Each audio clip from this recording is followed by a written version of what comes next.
You should never, ever sell your best player in August. Just ask Chelsea when they sold Courtois. Yeah, it's the 1st of August and Liverpool have right now tabled a £110 million bid. I feel like chewing on curtains. Hello, I am the Irish guy, and oh lads, Alexander Isak. Oh, Alexander Isak. His behavior is making me want to scream like a werewolf giving birth. Let me explain. Okay, first of all, before I choke on my utter rage and start throwing bananas at the wall like some sort of deranged chimp from Planet of the Apes, well, first let me tell you, I love Alexander Isak.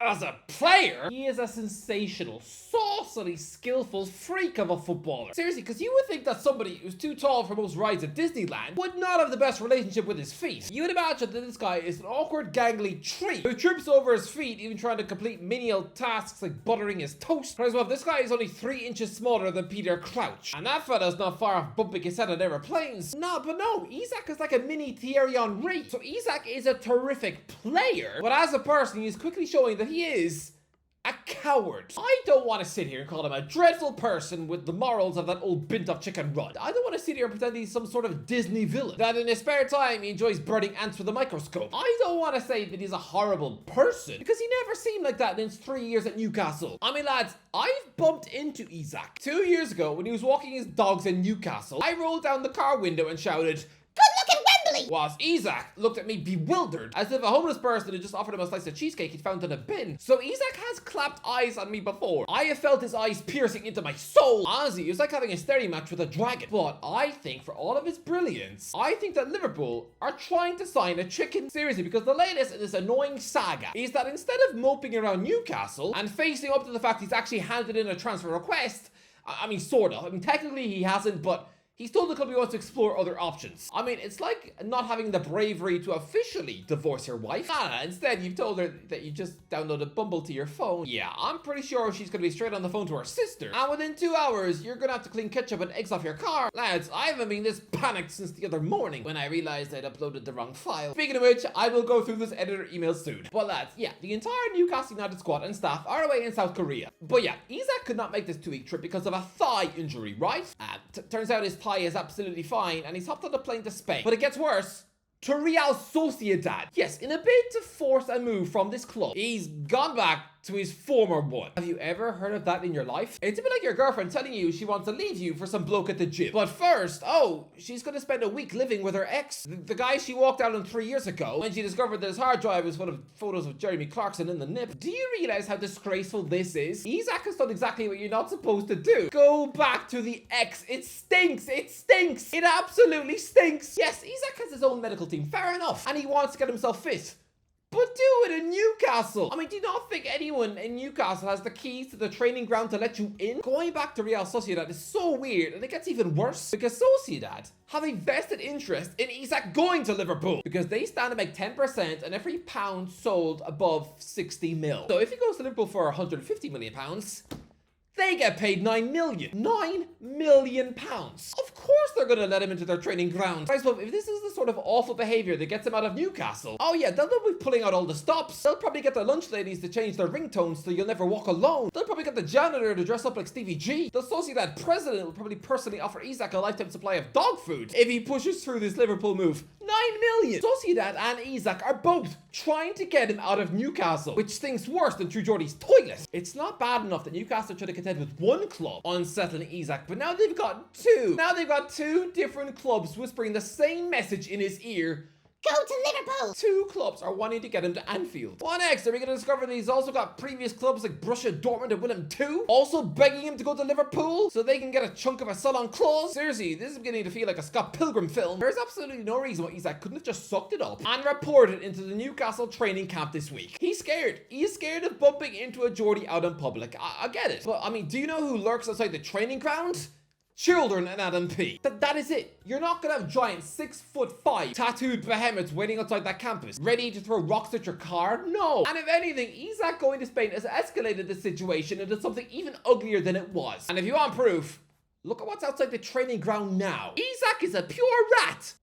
Wow, what a waste of fabric. I haven't seen such evidence of ruined bedsheets since the Amanda Heard trial. Isak is scared of walking into a petrol station in Newcastle to grab a Mars bar because he's scared that a grumpy Geordie is gonna flick a snot in his eye. I get it, I get why he's worried to be seen in public right now. But to literally pack your bags for your former club, I hate it. It's so strange. Even the Sociedad players must find it weird. Sure, they're all away on their preseason trip, but just knowing that a superstar like Isak is in their facilities right now, it's odd. I mean, what, are they gonna go back to work next week and find Alex Wazir scribbled in the bathroom toilet walls? I'll be honest, this whole thing scares me because this actually reminds me of the Dimitar Berbatov saga. A Bulgarian great who was ironically a childhood Newcastle fan. Yeah, the club refusing to make this guy the obvious Alan Shearer heir in 2006 was about as clever as jamming your thing in a pencil case. Surely they would have been in pole position to get him out of Bayer Leverkusen, especially when you read things like this. Berbatov, I had no idea who Tottenham were when I joined.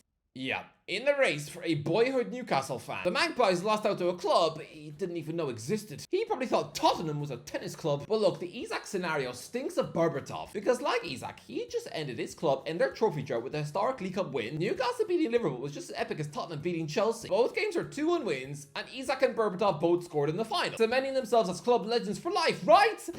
No, because Berbatov then went on strike, begging to leave for Manchester United, and Tottenham played hardball. Spurs say 30 million for Berbatov, or we stick him in the reserves. He didn't start the opening Premier League match against Middlesbrough, and he didn't even make the matchday squads for the games against Sunderland and Chelsea, before finally leaving for Man United in a British record £30.75 million deal on deadline day. And guess what? Tottenham were then in the mud, because like Newcastle, they'd also gotten rid of their other senior striker. Robbie Keane had just dipped for his dream club, Liverpool, although it's since emerged that man has more dreams than DiCaprio in Inception. But yeah, he had left the club, just like how Callum Wilson has left for West Ham. Tottenham were in a desperate race to get a senior striker in. Just like Newcastle, it was a complete and utter mess. West Ham rejected a £15 million offer for their England international striker Dean Ashton, and blessing in disguise for Spurs because he only had 2 career goals left in the tank and had to retire 16 months later. Spurs even tried to desperately reach into the past and bring back Freddie Canute, who they themselves had sold to Sevilla just 3 summers before. That would be like Newcastle trying to bring back Mitrovic. And Spurs also tried to get Blackburn's Rocky Santa Cruz, who was just off the back of a 19 Premier League goal season for a team which just put 58 points on the board. Yeah, Newcastle are struggling to get Johan Wissa off the back of a 19-goal Premier League season for a team who just took 56 points on the board. Do you see how similar these situations are? This was a desperate striker search, all while their best player wanted out. It was messy, so uncomfortable, and so similar to what Newcastle are having to deal with. Spurs also slipped around Bayern Munich's Lucas Podolski, and a £9 million deal for Espanyol's Luis Garcia. Wow, that Garcia deal was also a lucky escape, because he never scored more than 6 in a season after that, and he had 11 seasons left in the tank. But do you see? Tottenham are desperately scouring the planet for anyone to come in and save them. They didn't have a plan, just like how Newcastle are right now scrambling through the big phone book of strikers. I mean, the longer that summer went on, the more pathetic Spurs targets became. After multiple rejections, by mid-August, they wanted Nene. Yeah, Google Nene.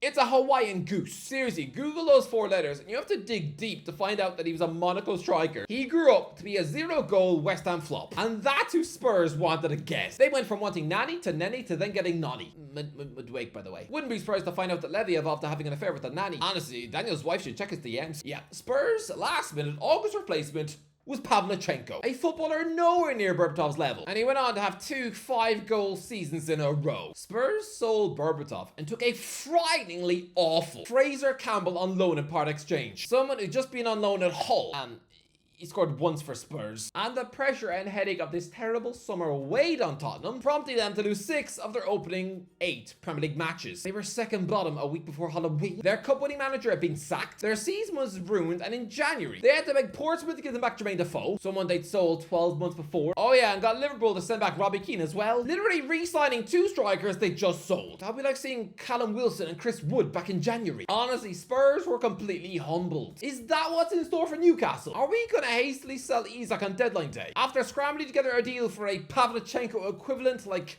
Rodrigo Muniz? Are we gonna beg Liverpool for Jadon Dance on loan? Are we gonna be in a relegation battle by Halloween? Is Howe gonna walk? It's a complete and utter mess. But Are Liverpool happy to sign a player who is demonstrating such bad boy behaviour? Are you just not bothered because it's you that he wants to join? I'll be honest, Johan Wiesa wants to join Newcastle, sure, but so desperately that he's apparently refusing to play Brentford matches. I'm not impressed by that. I don't particularly want the Magpies to reward that bad behaviour. Literally refusing to play for them when they've lost their manager, their backroom staff, their goalkeeper, their captain, and their best player all at once. I don't know about the rest of you, but trying to stomach this, it's a bit like trying to swallow a laptop. Look, Isak has not reached that level yet. He hasn't come out and said that he won't play for Newcastle again, but it's heading that way. And if he's still here in 2 weeks, no way does he start the season opener at Villa Park. I don't even think he'll be in the squad.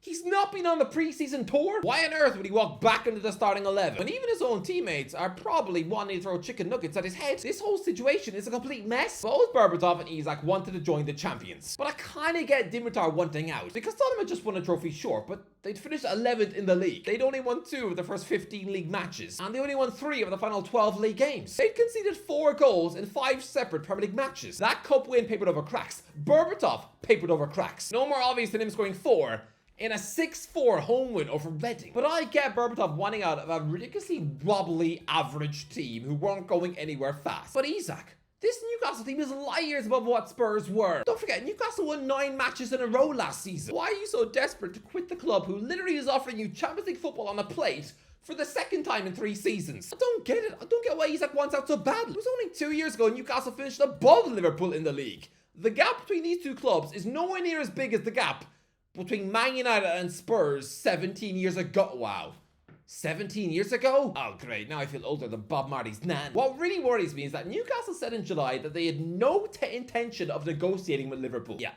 Tottenham said the exact same thing in July 2008. Daniel Levy called out Sir Alex Ferguson for his sheer arrogance and interference, whilst Fergie called him embarrassing. A deal looked so far away from happening, but it did. Manchester United won, even though Man City got rich and tried to get Berbatov themselves. Honestly, that was really weird.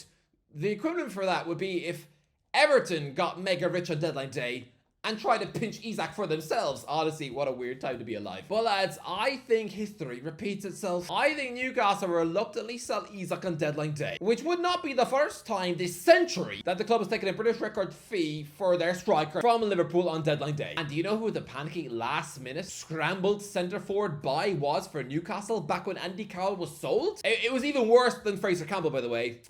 Shefki Kuchi, the 34-year-old journeyman lump who'd already been through Stockport County, Sheffield Wednesday, Ipswich, Blackburn, Crystal Palace, Fulham, Swansea, Derby, and was only famous for celebrating with a belly flop on the rare occasion where he'd actually scored a goal. I mean, it's pretty fitting that he's from Finland because when Newcastle signed him, I fully thought they were finished. Newcastle United were the 3rd last club of his career, right before Oldham and Hibs, who he never scored for, by the way. Seriously, replacing Andy Carroll with the chubby Coochie was an embarrassment. It would have honestly been better to sign no one that day, because he played a grand total of 23 minutes for the club, and I doubt he even touched the ball. The domino effect that day was wild. Coochie was replacing Carroll, who was replacing Torres. Scary bad business all around. There were no winners in that pile of awful deals. I mean, seriously, for Newcastle on that deadline day in 2011, it was either Coochie or Jeremy Aliadier. How on earth was it between Coochie and Aliadier, a Middlesbrough flop who is 27 and had scored 6 goals in 94 Premier League matches? Yeah, Newcastle were also linked with Francis Jeffers that day. Seriously, Newcastle United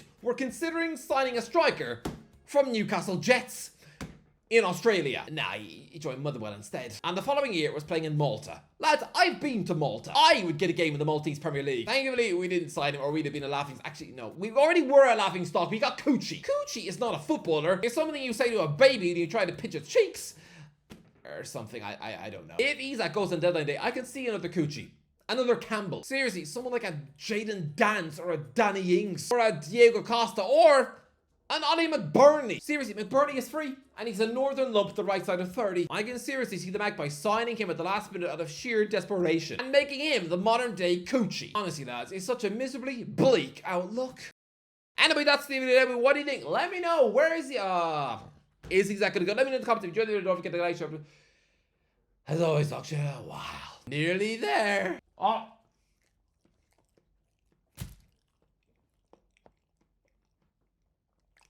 Nearly there.